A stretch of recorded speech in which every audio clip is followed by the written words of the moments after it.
Hi, everybody. I'm Paul Gerard. We're at Aura Wellness Center today, and there are a lot of questions about cultivating courage. And most of the time, people don't say cultivating. What they talk about is finding courage. And finding assumes that we have something that's lost and we're going to discover it. However, yoga has a tool set of life skills that we learn from all the time. And what happens is instead of finding courage, we already have the tools to be able to cultivate courage. So these types of things are, for example, things that you could turn into workshops or that you could use to help your students out. And the first one is yoga for cultivating courage.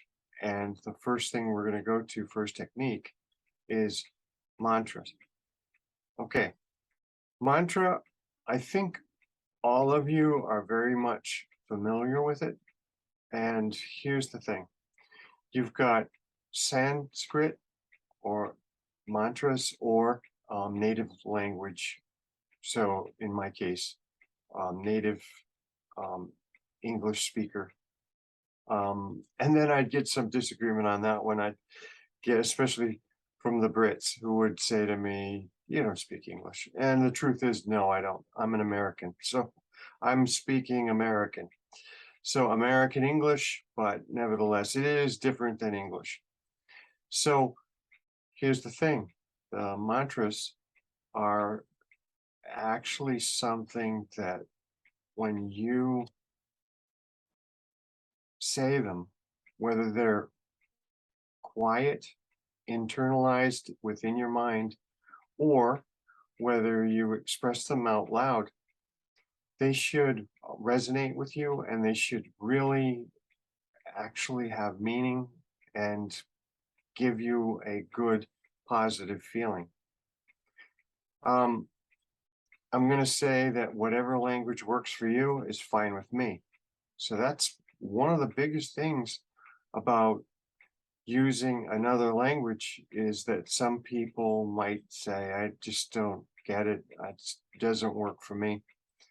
I have no problem whether it's to me any language. So if I was in a class and everyone was, for example, native Spanish speakers and we were doing mantras in Spanish, that would be fine with me. Same thing if it was Sanskrit, same thing if it was English, same thing if it was any other language. So that's not the way everyone else feels though. And that's why I say you want to make it so that it's user friendly. If you're having a workshop, probably best off to stick to your own native language. If you're, for example, in a multi language society, then you want to pick the language of the area that you're working in.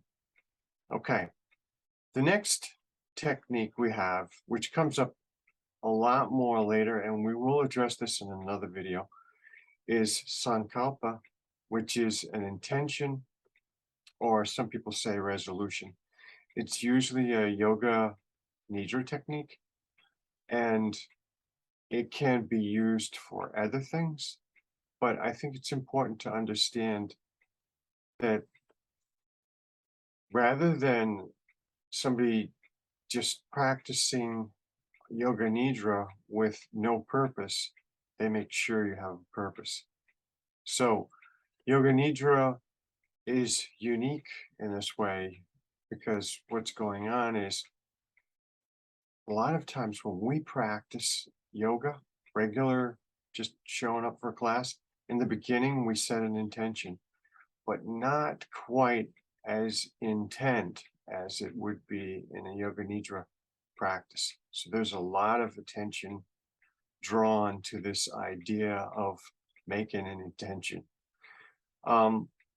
Some people teach this way, and that's fine. It depends on the surroundings. Let's say you're in a house of worship, so you're teaching in a church, a temple, a synagogue, or a mosque. And what happens is you actually pray. It's fine. I mean, as an example, I'm not offended by any other religion at all. So my point here is if you're in a place where everyone is of the same religion and it's praying, works for me. I've actually heard some people argue against prayer altogether and say all kinds of things that I was really kind of surprised at. In other words, they tried to say it doesn't work. And I would say, absolutely, I disagree. And I'll explain why. Prayer works just like all of these techniques that we're mentioning here because what happens is it generates hope. And hope sometimes is all you have left. So, like times when we hear hope and prayer, not always. Sometimes it's prayer lights the fire so that you have the energy for hope. Because until those prayers happened, there was very little hope.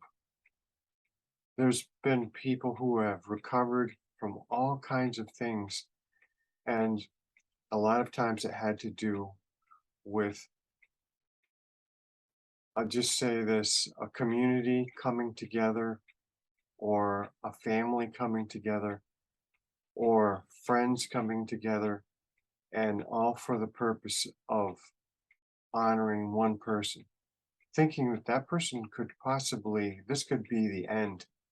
And then somehow or another, it didn't work out that way. And what happened is that person has a new lease on life.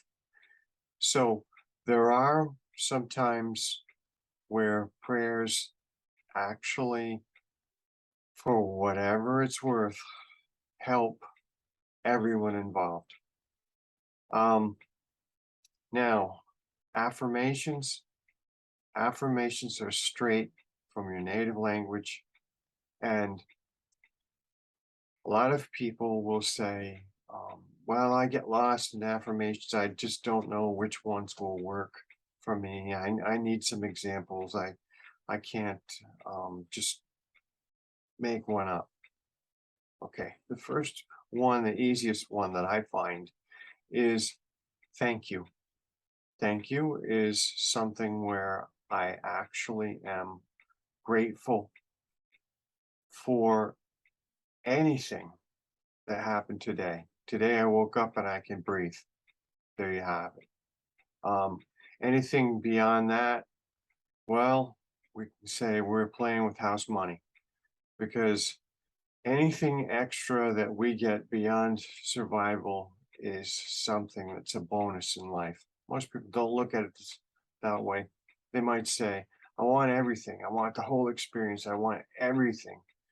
And that's fine, but life doesn't always deliver everything.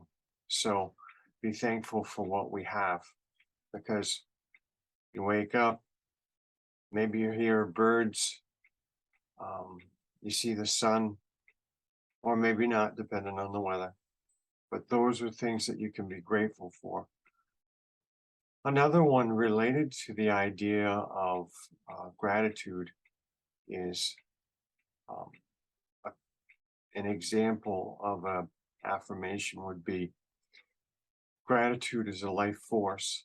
So gratitude is a life force we call prana life force. Gratitude also is a type of energy. So if you don't want to say um, gratitude is a life force, gratitude is energy. For sure, it's energy and it makes a big difference in people's lives. You start off with gratitude, you help other people. What happens is then somehow or another you feel better. So it's one of those things where I'll put it to you this way. Some people will say, how do I make friends? I don't know how to make friends. I don't have any friends. Well, one way is you extend yourself. So you reach out.